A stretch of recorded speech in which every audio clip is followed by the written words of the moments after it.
greet you, Galip. Okay, bye. Okay, bye-bye. Bye-bye, Gertrud. Hello, good evening. I don't see you, but I know you are here, and I'm very happy to welcome you to this evening with a very distinguished guest, with Galip Dalay.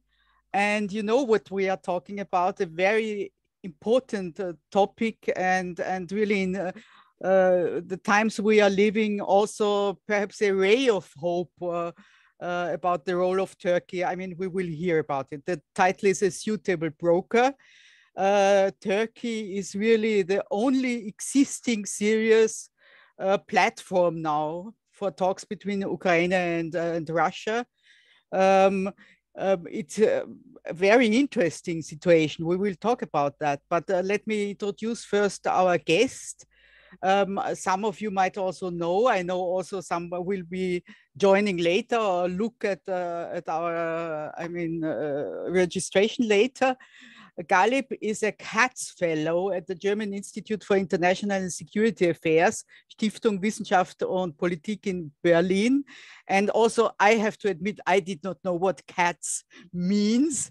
CATS, it means Center for Applied to Turkey Studies, and it makes sense for Galip, of course. And he's also an associate fellow at Chatham House, and doctoral researcher in the Faculty of History at the University of Oxford. And of course, he has a long history of working for think tanks also in Turkey, very interesting places to work, and also a great history of writing articles for many renowned magazines and publications like Foreign Affairs, Foreign Policy, Project Syndicate, Newsweek, Le Monde, you name it, everywhere. Yes, we are very happy to have him here. As I told you, I mean, it's Turkey is even in a sometimes contradictory position, it seems, no? The profile, you know, it's a NATO member, it supports Ukraine, it closed the Turkey Straits for war ships, but it did not join sanctions. Russia remains a very important business and trade partner. And also what I'm sure we will talk about, it's cooperating with Russia in many different areas and even conflicts where they are on opposing sides, but have a kind of working relationship.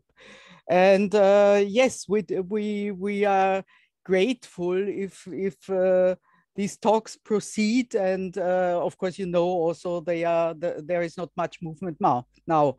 But I will give the floor to Galip and ask him for his input, and then we will discuss on this basis. Thank you very much. To you, Galip. Well, thank you very much, Gudrun, and thank you very much, Gertrud and Bruno Kreisky Forum. It's a pleasure to be with you. I think before we go to the Turkish effort to the mediation, first we have to a bit contest or a bit think about where the idea of mediation and diplomacy is coming into it, because this is coming against a certain background, which is the war is still ongoing, and we are already 2 months into the war. So this has not turned out to be a very short, quick victory, as Russian side has anticipated or has planned. Rather, actually, the war has proved some of the cardinal errors of Russian assessment of the situation. Russia appears to have underestimated the Ukrainian capacity, both at the societal level, at the military level.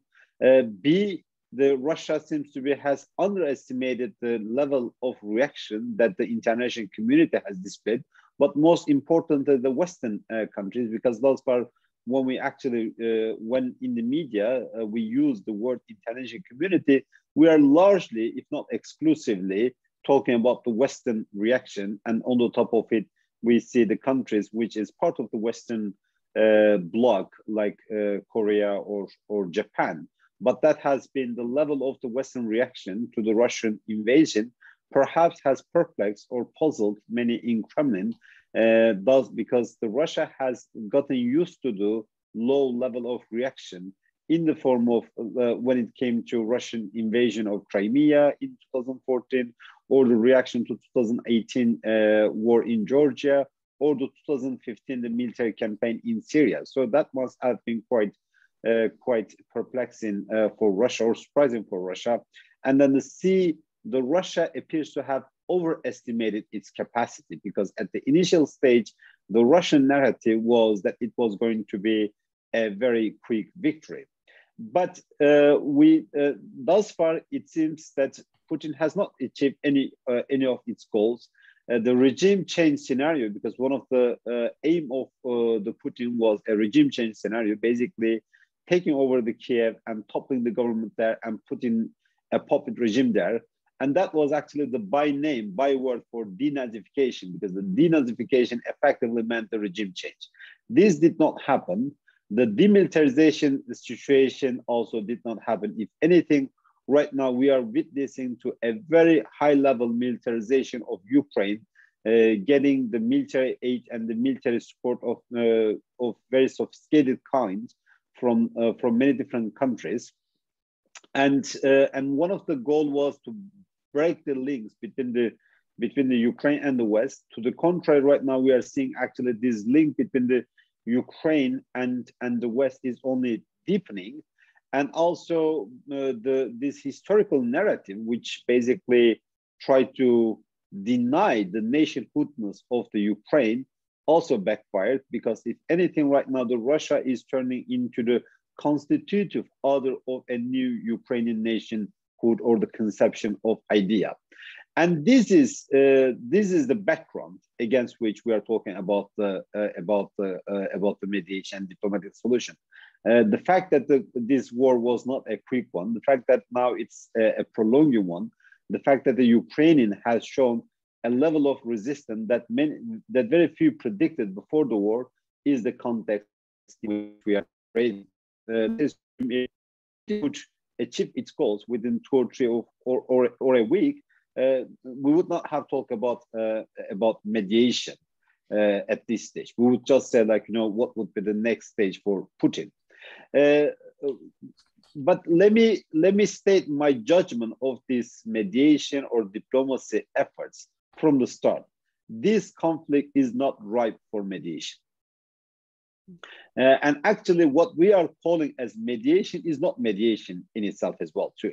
I mean, the Turkey has been thus far the most significant actor that engaged in some form of a shuttle diplomacy, or in some form of intermediation effort between the sides.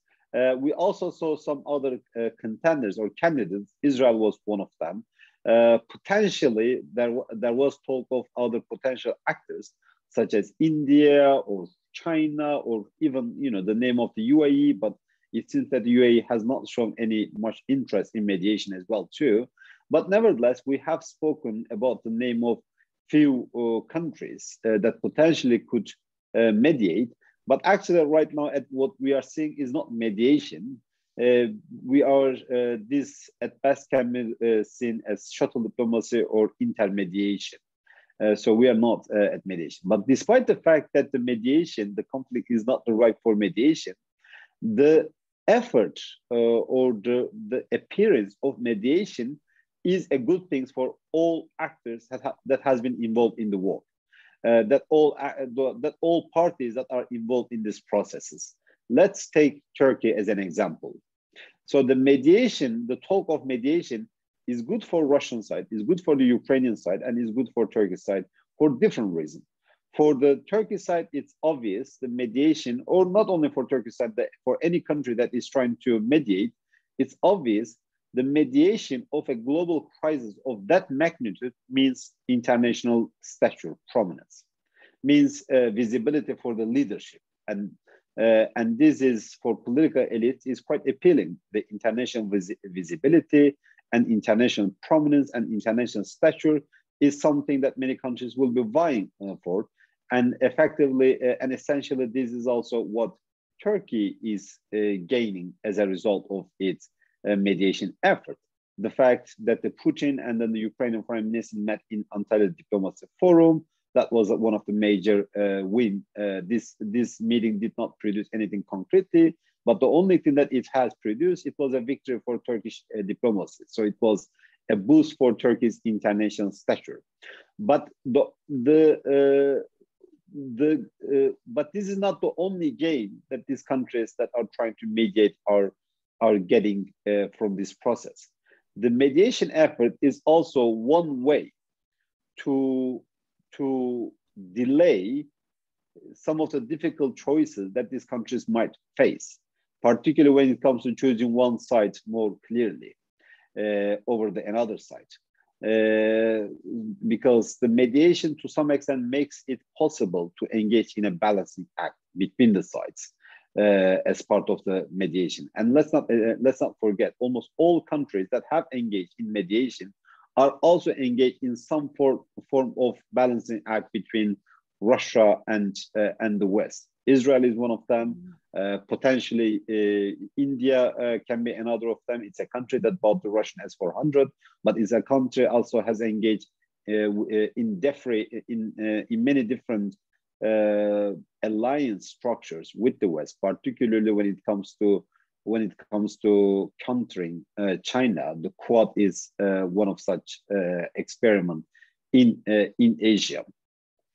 And the UAE, even in this last event, even though the UAE hasn't done anything thus far that we can be seen as a mediation, but nevertheless, the name of the UAE has been mentioned quite a few times. The UAE also in the last war has engaged in some form of the balancing between Russia and the West. And this is particularly surprising. We are talking about a country that very much depends on the UN, on the US security structures. To some extent, the Turkey feels that it has to continue with some form of maintaining functional relationship with Russia, because the cost of a breakdown is very significant in this war. Let me be very clear. The Turkey has actually clear sight in this war, which is the Turkey does provide weapons to Ukraine, which exact a significant cost on Russia, about which the Russia is quite unhappy, because even prior to this war, Turkey was among the few countries that provided Ukraine with armed drones, which engaged in a very significant level of defense cooperation. Turkey did close its straits for the warships that would normally cross the Bosphorus and the Dardanelles Straits. Even though at this stage this might not have much impact on the war in Ukraine, but in the case of a protracted war, the sea closure by Turkey is going to have a major impact on the Russia, because the Russia is not only a major player is not one of the dominant players in Black Sea. Russia is also a major player in many conflict zones in and around Mediterranean. Libya and Syria is the case in point. So if the war protracts, this sea closure would have a significant impact. And the Turkey uses the word war and invasion in describing the Russian war. And many countries many countries that have engaged in balancing act, they try to avoid using these words as much as possible. So in this regard, it has a clear stance pro-Ukraine. But what it tries to do to make sure that it's clear pro-Ukraine stance does not turn into an outright anti-Russian stance, which would generate a response from Russia. Because the difference between Turkey and many other NATO member countries, Turkey is also a NATO member countries, Russia can punish Turkey in context that is not covered by NATO. Let's say countries like Baltic states or Poland are also very much exposed to Russia as well too. But a Russian attack on them would effectively mean a Russian attack on NATO. And that supposedly should generate a NATO response. But Russia can inflict cost on Turkey in places like Syria and Libya, Idlib, Nagorno-Karabakh, whatever, that is not covered by the NATO security commitment. So in this regard, Turkey's level of vulnerability towards Russia is perhaps no other countries is as vulnerable to Russia, both geopolitically, economically, as Turkey. In this regard, engaging in some form of mediation is also makes it possible for Turkey to maintain its functional relationship with Russia. The mediation is also a good news. The talk of mediation is also appealing for Russia for a very simple reason. This is a public image or public messaging effort for Russia which tries to convey that they are interested in diplomacy. This is one way for Russia to tell to many countries that are thinking about joining the sanctions, don't join the sanctions at a time when there is mediation effort. See, actually, this is like basically Russia trying to tell, particularly to the non-Western world, not to bandwagon the Western countries. Because as you can see, I'm interested in mediation, I'm interested in diplomacy, whereas like the West continues with its anti-Russia posture. So in this respect, Russia is more interested in the talk of mediation rather than the mediation in itself, because the talks are useful for Russia. The mediation is also, or diplomacy is also appealing for Ukraine for a very simple reason. The quicker this war finishes, the less destruction that Ukraine will suffer. In the end, this war is taking place in Ukraine. It is destructive. It is putting a heavy cost on Ukraine.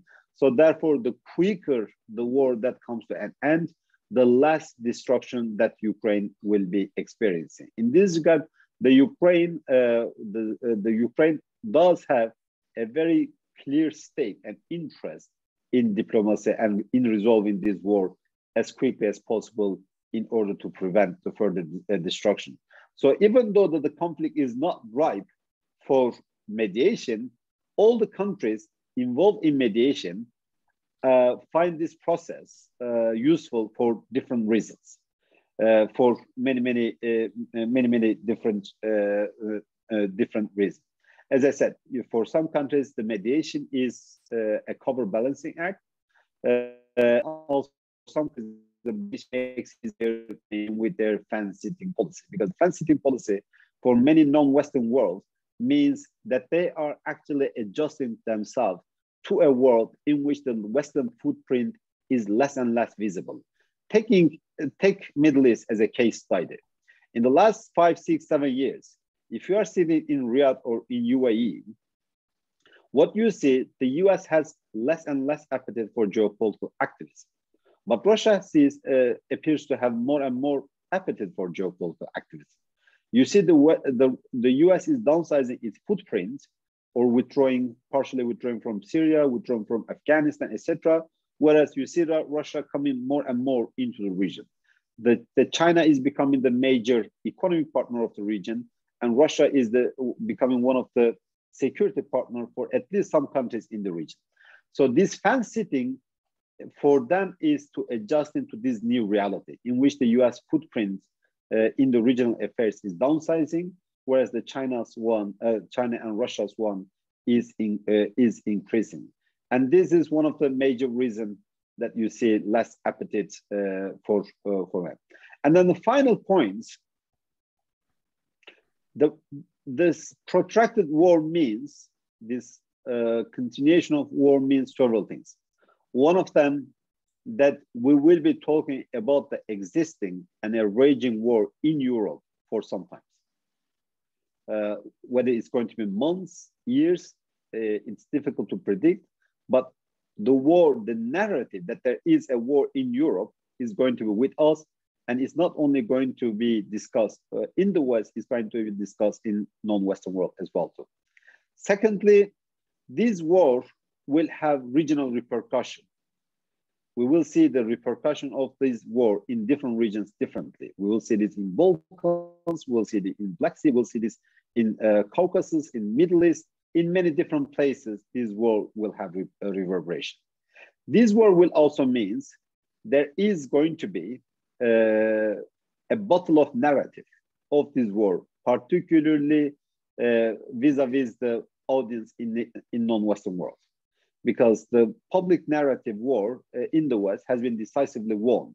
Russia has decisively lost it. But I think that Russia is interested in not losing this in the non-Western world. And the continuation of this war also means the further destruction of Ukraine will continue. And that calls for several serious discussions in Europe. One of them is, now there is a more pressing need for a more robust debate on European security, because the universe within which the previous European security debate took place has completely changed. A few years ago, when the European security debate took place, there was few certainties, or at least few idea of the new reality. One of them was that the US is pivoting towards Asia. Another one was actually, at least for some countries, the Macron has said this publicly, that we should not look at the Russia through the lenses of the Cold War. Right now, instead of an enemy, we should see Russia potentially as a partner for the European security. Thirdly, the UK, in the context of UK, we talk about the post-Brexit relationship between UK and Europe.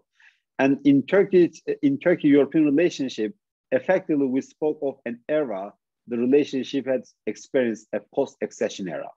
The Turkey-EU relationship, European relationship, has experienced a post-accession era. And there was, growing discontent, particularly between the US and Europe on many things. And the latest one was the AUKUS that generated much animosity between French and British and Americans. This provided the larger context. Now, almost every bit of this picture has changed. Russia is now decidedly in the enemy camp for European security. So in any new discussion on the European security, the enemy is quite clear. So it's Russia. The relation between Europe and Russia is no longer taking in a gray zone. It's taking in quite a black and white zone, whereas Russia is seen as an enemy of European security. This process highly likely means that now the US pivoting to Asia would not take place as much as many anticipated. The US would remain in Europe, at least for some times. Let's see who is going to be in office in US in 2024. But for the time being, the US seems to be in game in Europe for some times. The British importance for the European security, this war has only accentuated and clearly illustrated the British importance for the European security. And this war also illustrated Turkish importance for the European security as well too. In a very funny way, until sometimes, in the recent weeks, we see that the European EU as an entity is picking up through its sanction regimes. But at the initial stage of this war, or right before the war, EU as an entity didn't feature much when it comes to debate on the European security. So now I think the new reality has to take this 4 points into account, and we need a much more reinvigorated debate or discussion or engagement between the EU and non-EU members of NATO when it comes to European security, because the US, UK, and Turkey is not EU members, but they're crucial actors for European security. So any new discussion on the European security has to bear in mind that this discussion cannot take place, or this security will not be delivered by the EU member states alone. So there is a crucial need to bring the non-EU member of NATO into the discussion on one way or another. Secondly, when it comes to non-Western world, there is an acute need to understand the rationale and then the position of the non-Western world. One of them is, as long as the narrative of this war is constructed, NATO versus Russia, there is little resonance and little relevance of this war for countries in the global south. If this war is taking place, if the whole narrative of this war is NATO versus Russia, why would a South African see itself? Why would a South Africa see that it has also a stake in this war? So the narrative of this war needs to be radically rethought. But also there is a debate on the cost of this war, because there is a consciousness in West, in Europe, that this war is going to be costly and it's going to affect the daily life of everyone. But in the context of Europe, that means inflation. We are talking about perhaps 20% increase in inflation, 10%, 5%, whatever. But this is like, to some extent, sacrificing a bit in your life standards. But for someone in Africa, that means a choice between life and death. That means a famine. So when we talk about the cost of the war, we have to recognize the cost is different for different places. For someone, it might be inflation. For other one, it might be whether it will be able to find food to survive.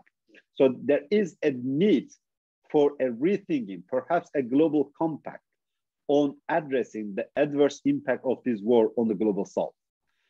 As we did during the pandemic, there was, a global compact for providing vaccines for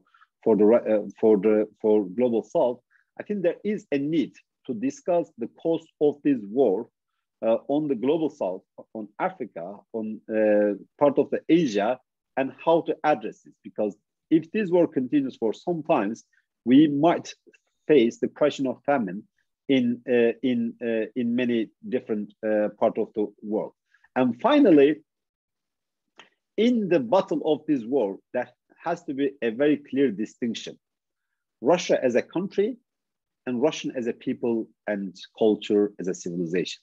This war is no reason, is no excuse to engage in xenophobic or racist trophy against Russian people, culture, civilization, etc.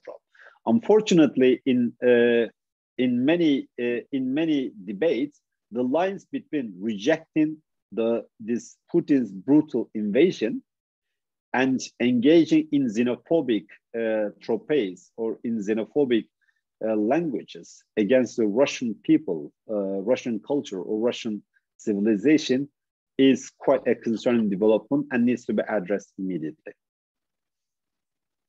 I can leave it here.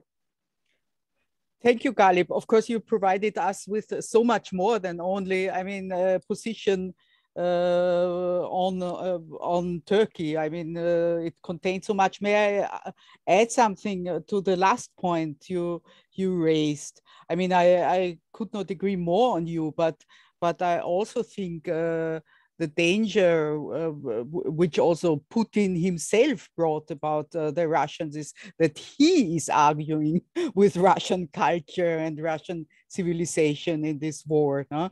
So, it's a little bit like the history of radical Islam and ISIS, that you ask from the audience to know that this is not Islam, but they are, providing arguments, Islamic arguments, false Islamic arguments. No? Don't you think so?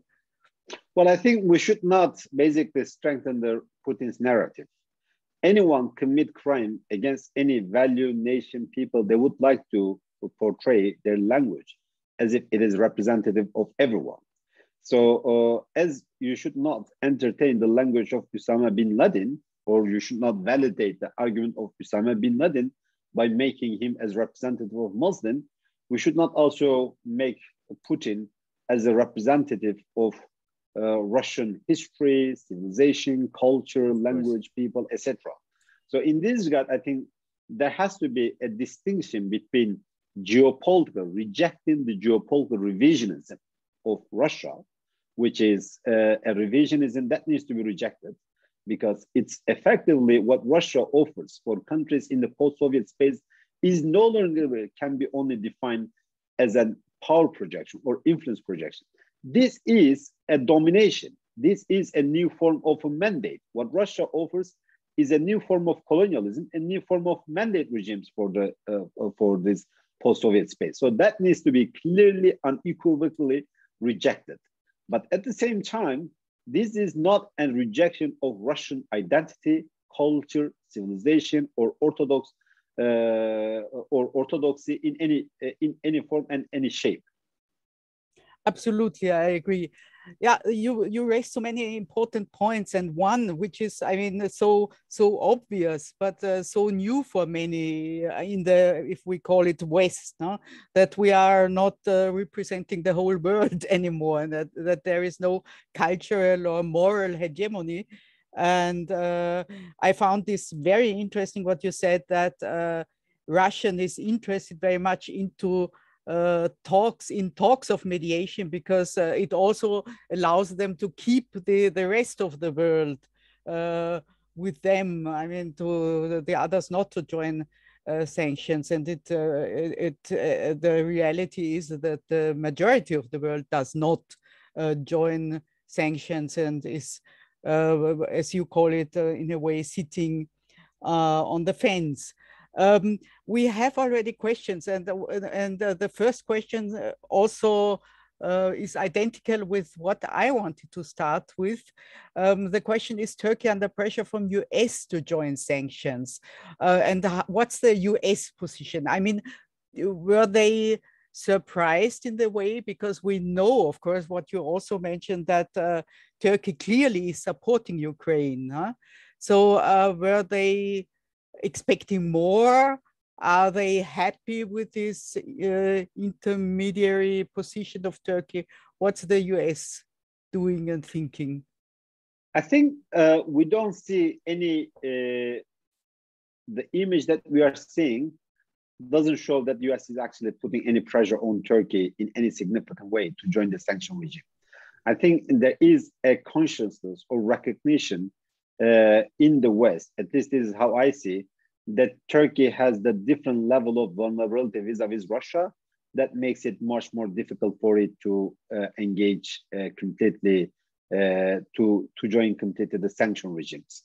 Because it's not only Russia is Turkey's largest source of energy, but it's also Turkey's largest source of grains and tourism, etc. So the level of dependency and the level of, and also the level of geopolitical dependency is significant. So breaking down is not easy.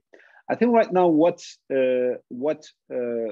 many in the West would be interested, that Russian would not be able to utilize the loophole in the sanction regimes via different countries, be it Turkey or UAE or etc. or India.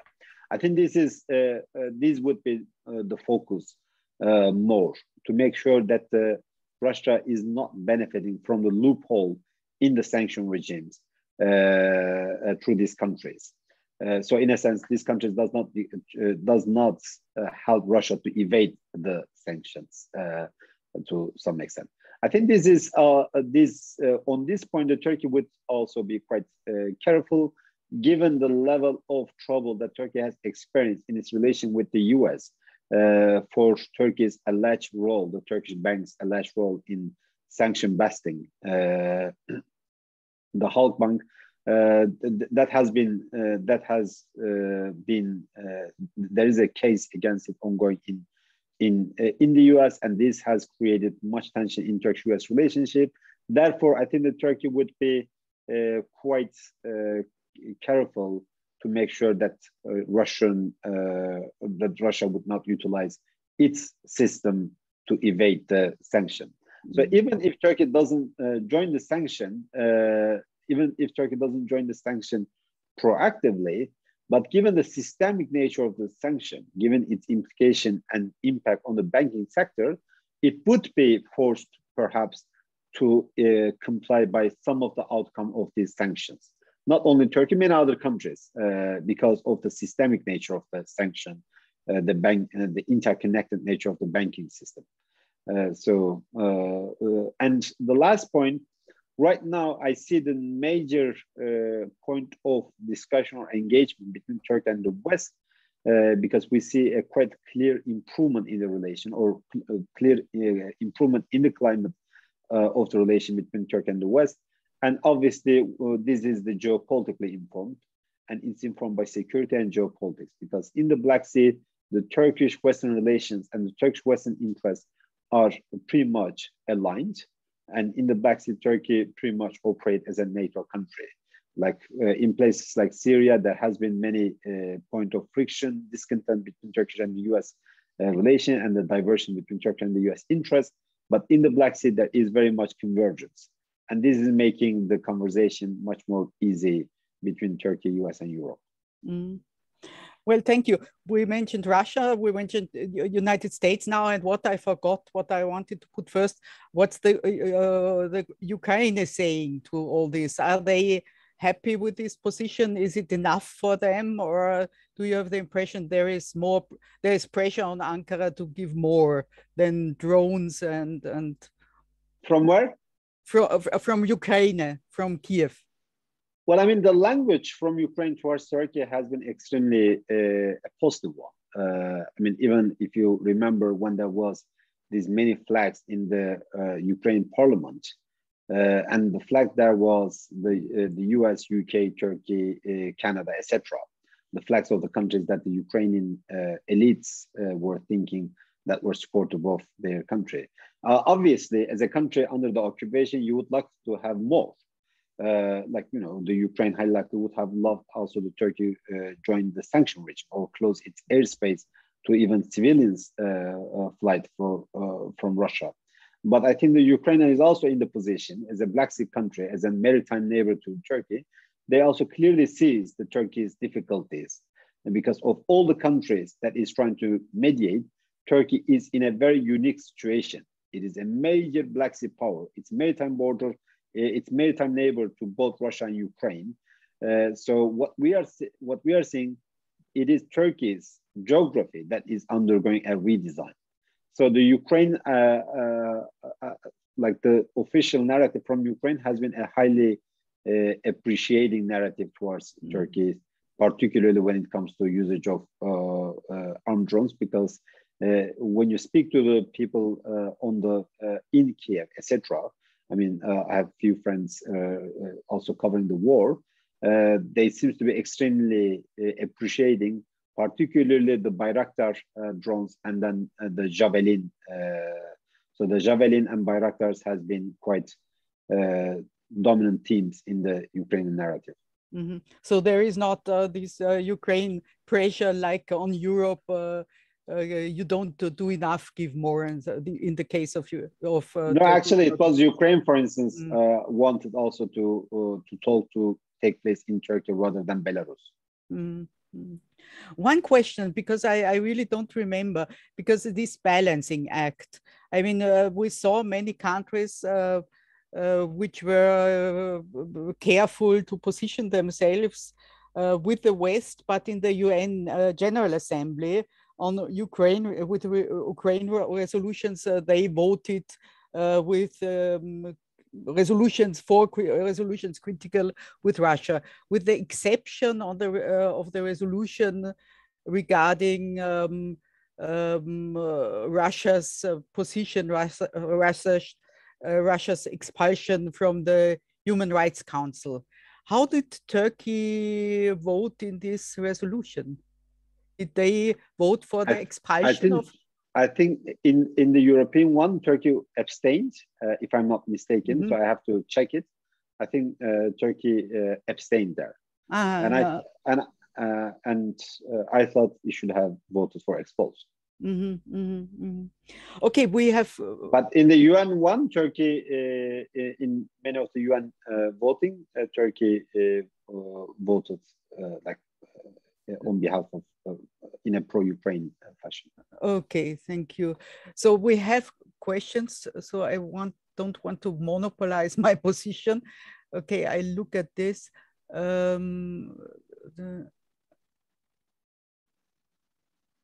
Sorry. Okay, this is about more information. Okay, these are mostly questions on the Europeans, but let's continue with the second question, because I also want to add something. The question was the mediation efforts, the Turkish mediation efforts, have they any impact on this triangle of United Arab Emirates, Turkey, which we saw improving relations in the past year, and on the other hand, also Israel with also improving relations. And does it have any impact on that? If well, so, how? Mediation effort per se, I don't see any particular impact from the mediation effort per se. But nevertheless, the Turkey, UAE, and the Turkey, Israel in recent months have already engaged in a process of improving their relations. We saw this by the high-level visits between Turkey and the UAE. We saw that the Israeli president visiting Turkey as well too. And now I think as the energy security debate is being discussed more and more in Europe, the Turkey would want to situate itself as one of the possible actors for discussions by trying to bring the idea of bringing the Iraqi Kurdistan's gas and the Israeli and potentially, you know, the Azerbaijani one, etc., through Turkey to Europe. Perhaps like right now there is more ground of an energy discussion between Turkey and Israel in the coming periods. But in the Turkish-Israeli relationship, there will always be the Palestine dimension that will act as a break factor, because if there is once again, if there is a major Israeli attack, let's say on Palestinian or a flare up of the conflict, that will have an impact on the nature and future of Turkish-Israeli relationship, because this is something that is quite sensitive in the relationship. So if I understand you correctly, there could be a kind of a way into more Turkish-European energy cooperation in the future. That will be at least one of the major point of discussion I see down the road. And also I think this is going to have an also impact to some extent, at least for the short term, an impact on de-escalation in Eastern Mediterranean. The de-escalation was already there, but this conflict is, I think, going to make this escalation to continue for some time for several reasons. One of the factors that previously led to the escalation was the US downsizing its footprint, because previously, whenever there was a crisis in Turkish-Greek relationship, it was the US that stepped in 1990s or etc. To diffuse the tension. Now we saw the US is no longer supporting this pipeline project, which was anyway economically wasn't feasible, but the US is also like in a very quietly withdrawing its political support for this project. Previously, the US supported this politically, and it was also a political messaging to Ankara. Secondly, there is improvement in Turkish-European climate. You saw this clearly. Turkey and France undertaking naval drills in Eastern Mediterranean together. So that was quite a change of the picture. And the Macron statement that Turkey, France, and Greece will try to engage in humanitarian evacuation in Mariupol, it didn't bear any result. But the fact that these three countries, which were on a very bad terms until a few months ago, now could think of such different cooperative frameworks, is also a very important step. And another factor is that Turkey now is re-engaging with France and Italy for potential cooperation or purchase of the Eurozone. Is another factor. So all this, and then finally, in Libya, I think the European and Turkish discontent in Libya is not as pronounced as it used to be, particularly the French and Turkish discontent, because it was mainly French and Turkish discontent, whereas like the Italian Turkey was pretty much on good terms.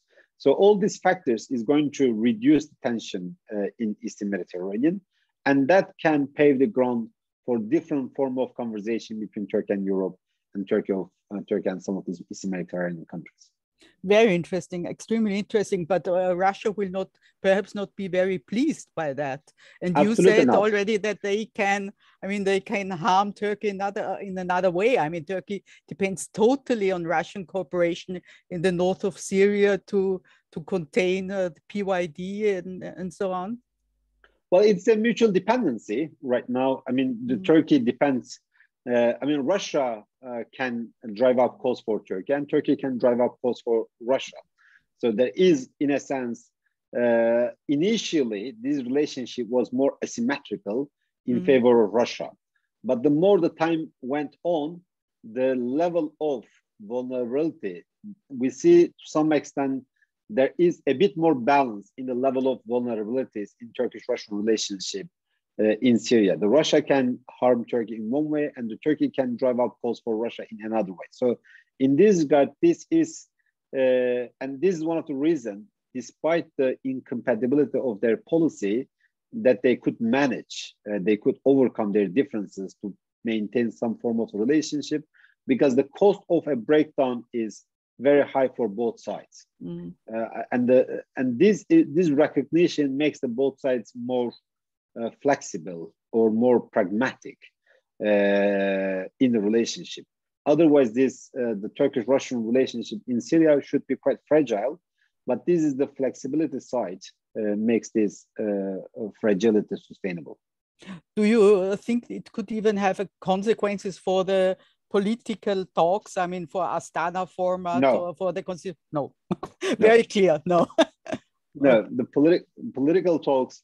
Well, the Astana was not primarily about Syria. Astana was about the three countries negotiating their interests, projections, and influence through Astana. Unfortunately, the biggest loser from Astana was the Syrian opposition. And because just look at the Syrian map, the Astana, supposedly we had 4 deconfliction zones as part of these talks. From these 4 zones, now there is only 1. And even the pressure on this one is growing by day. So this Astana has made it easier for the Syrian regimes or the pro-regime forces to recover more territories with less cost. But I don't see any prospect for any political solution in Syria anytime soon. We might see, like, some steps here and there, but none of them is going to amount to any political solution. And let's be honest, as long as Assad is there, there is no political solution in Syria. This is a generational war. Assad, I mean, as there could not be a reform or transition in Spain, as long as the Franco was there could not be transition in Syria or a political settlement in Syria as long as Assad is there.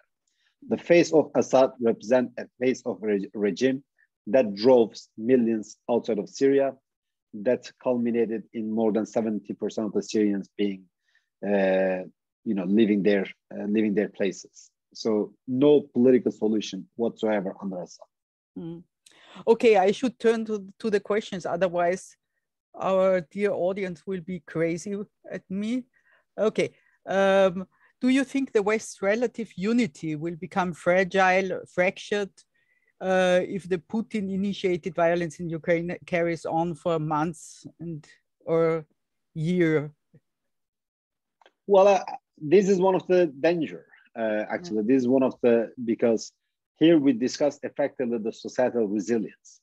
So if people tomorrow start to take the heat of this war more and more in their daily life, become poorer as a result of it, experience a higher level of inflation, experience a higher level of food prices, energy prices, will they be still that supportive? So I think one of the trouble that the Western government will face for how long they can maintain the societal support for the policies that they are adopting now. So that's, if this war prolongs at the elite level, I think the convergence will continue, the elite level convergence. But we might see a decoupling between the elite and the society, the societies. The people might lose interest in this. And one of the danger for this will be the far-right parties might actually capitalize on this down the road. Because initially the far-right parties might have difficulty because of their association with Putin or Putinism, even though the voting results in places like France doesn't indicate so, as much as at least many people have anticipated. But if we experience more poverty, more inflation, more drop in the living standards of people as a result of this war, we might see at the far right adapting a new narrative that can be appealing to the people. So yes, the societal resilience is also a front in this war as well too.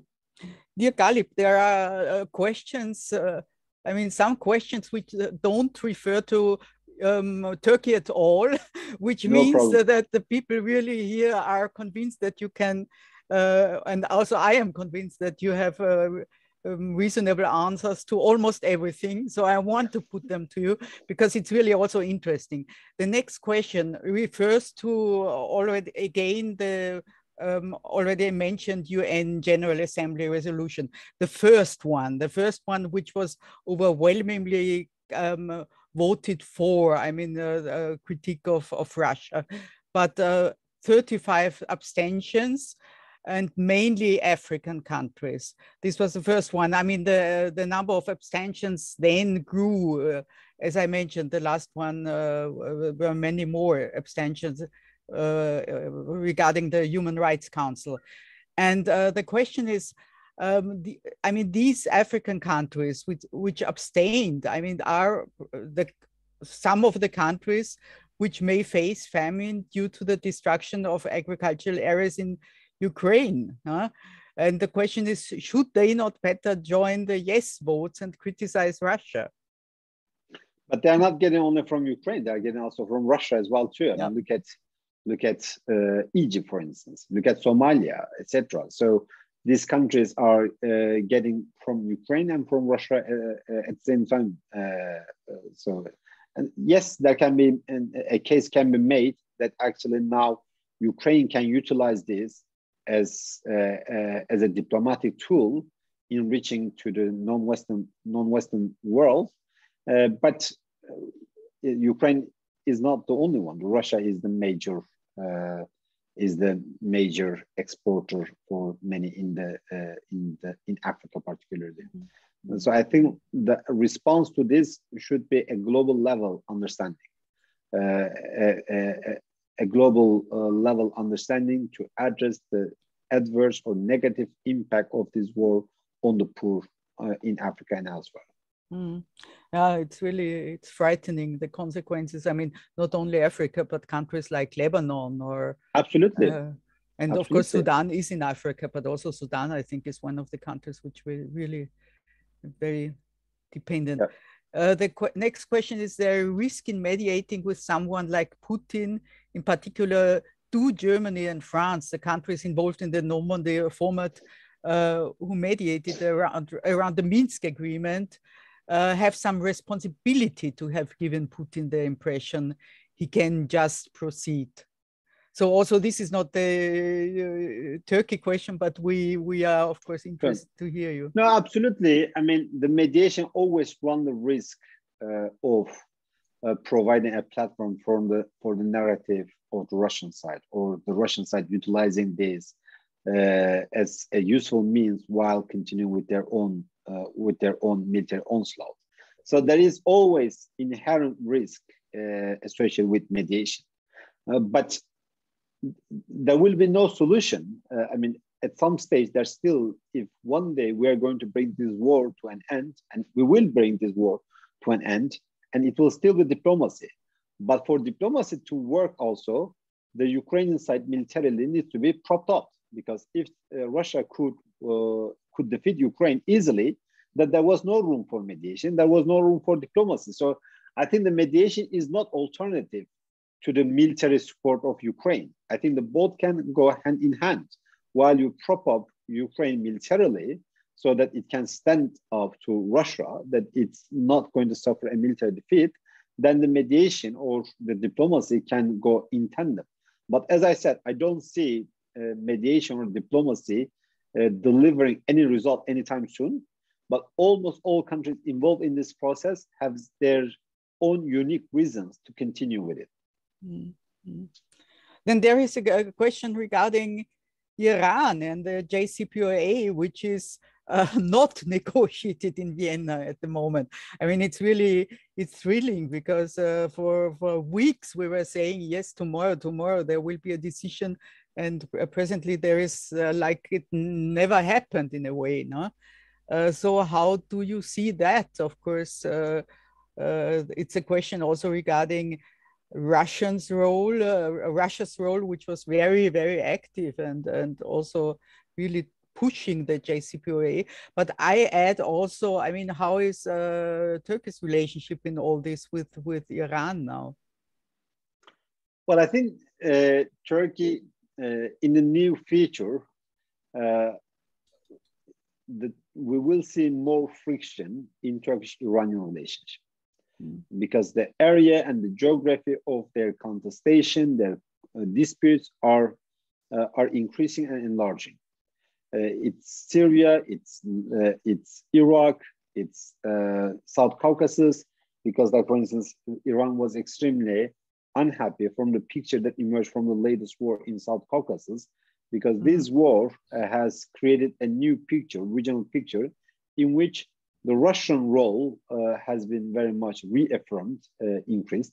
The Turkey increased its role as well too in the South Caucasus regional affairs, but the Iranian role has been reduced.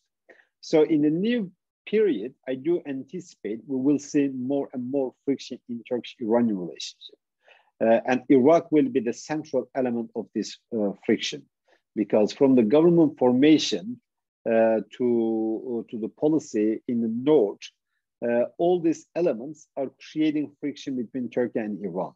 The possibility or the prospect of a government led by Muqtada al-Sadr and the Sunni groups and then the Iraqi Kurds is a positive, a welcome development for Ankara, because perhaps this will be the government around whom Iran will have the least influence since the invasion.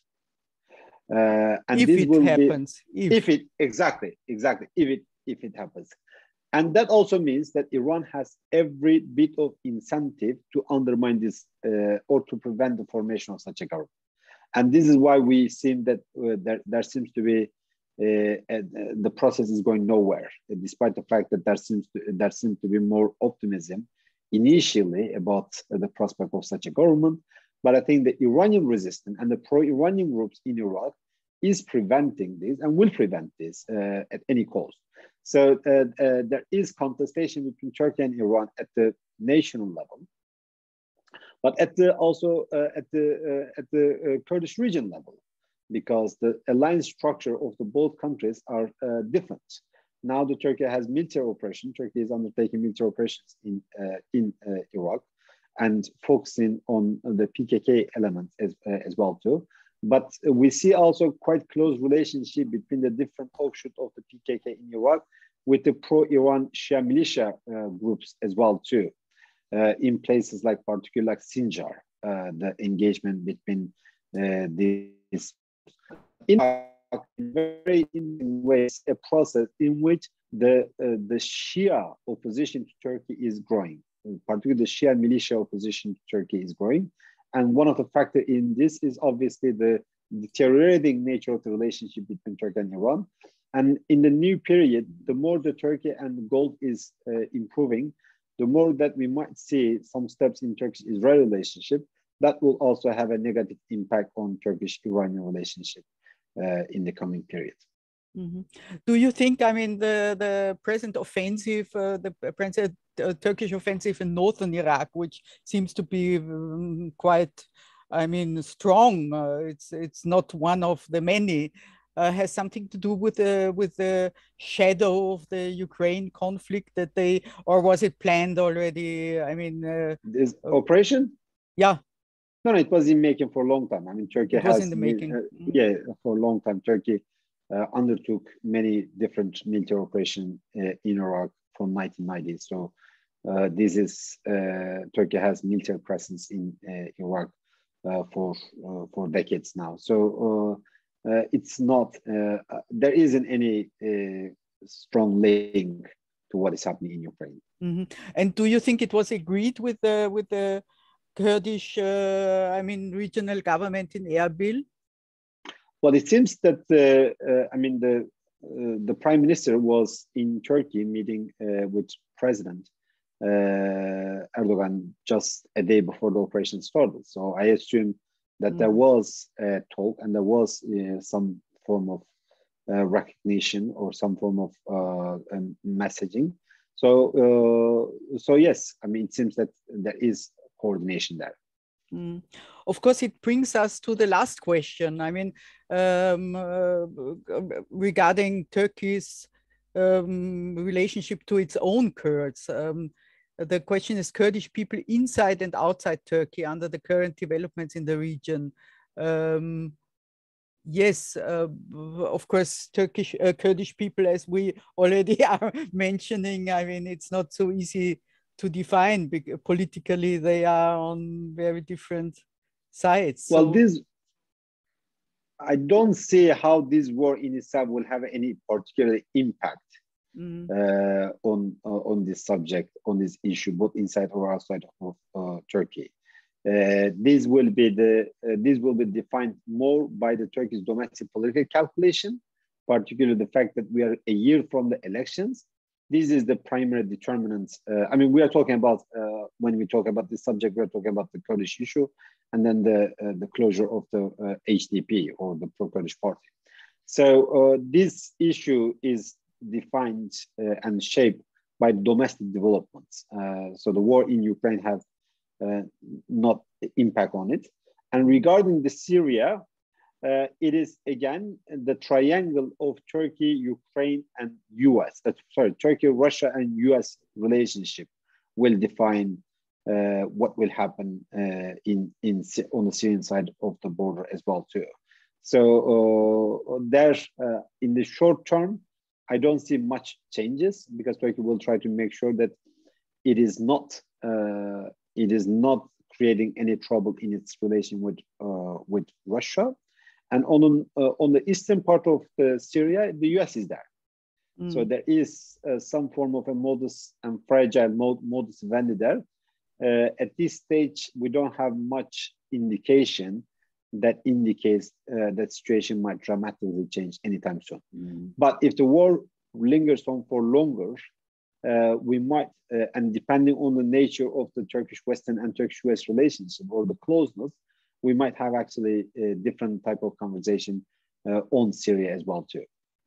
Because not only on the Kurdish side of the Kurdish side of the northeast, now the Turkey would want also more Western support to reduce its fragility vis-a-vis Russia in northwestern as well too, down the road. So if there is another Russian attack, let's say down the road, Turkey would want to make sure that this is not taking place. This is not taking place in any. This is not going to cause another wave of refugees from Syria into Turkey. So we're highly likely in the new period we might see more engagement between Turkey and the West, but precisely between Turkey and the US. But it's too early to make any prediction for it yet. But I mean, which kind of plans does Turkey have for Idlib? What does it really want in Idlib? I mean, of course, yeah, please. Your question is too philosophical. Which country has what plan for Syria in general? I mean, US is there. What is the end game for US? Turkey is there. What is the end game? Russia is there. What is the end game? The question is, the countries are clear on what they don't want, but they're not clear what exactly they want. We know what Turkey doesn't want. Turkey doesn't want another wave of refugees from Idlib. Turkey doesn't want any expensive form of autonomy project for PYD or for the Syrian Kurds. Turkey doesn't want, pro-Iranian militia to be on its border. So we can go on few points that clearly that Turkey doesn't want. But the question, as an overarching frame, what Turkey wants, I think it's not clear, but it's not clear for almost all other actors involved in Syria. Like, what is the end game for the US in Syria? What is the ultimate goal for Russia in Syria? What is the ultimate goal for Iran? We know that Iran wants A, B, C, D, etc. So I think this is one of the difficulty, one of the trouble that we are facing in Syria. We are clear, many countries are clear on what they don't want, but they're not clear on what they want. And also there is a difference and a gap between their political goals and their military strategies. And not necessarily the both of them are in sync. For instance, a very simple question. is US still interested in a regime change in Syria? Doesn't seem to be so, but the US is still opposed to normalization of countries with Syria. Yeah, absolutely. Yeah. Look, I thought we have another question, but this is not a question, but a praise for you, which you deserve absolutely also from my part. Thank you for an excellent and thorough analysis from a Turkish and overall perspective. Outstanding.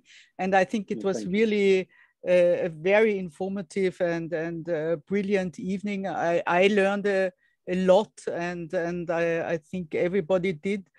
So thank you very much, Galip. We really enjoyed it, and I hope we see each other soon also in person in Vienna again. I also want to invite all of you to the next evenings, on the 11th of May, and we will be talking exactly about what we mentioned at the end, the possible normalization, also the UAE efforts to bring back Syria to the Arab League, and which is also, of course, a Russian wish and a Russian project, normalization with Syria and the possibilities with Ibrahim Hamidi. He will be my guest. And then another evening, I think it's on the 17th of May, we will be talking about Iraqi government formation. So also an issue we mentioned today, which is also completely open. I mean, nobody thought that at the end of April, we wouldn't know what kind of government. I mean, the elections were on the 10th of October. No? So Galip, thank you very much. Thank you. Best regards to Berlin, and thank all of you for the participation and for the very good questions, and hope to see you soon, all of you. Bye-bye. Well, thank you very much. Thank you. Bye.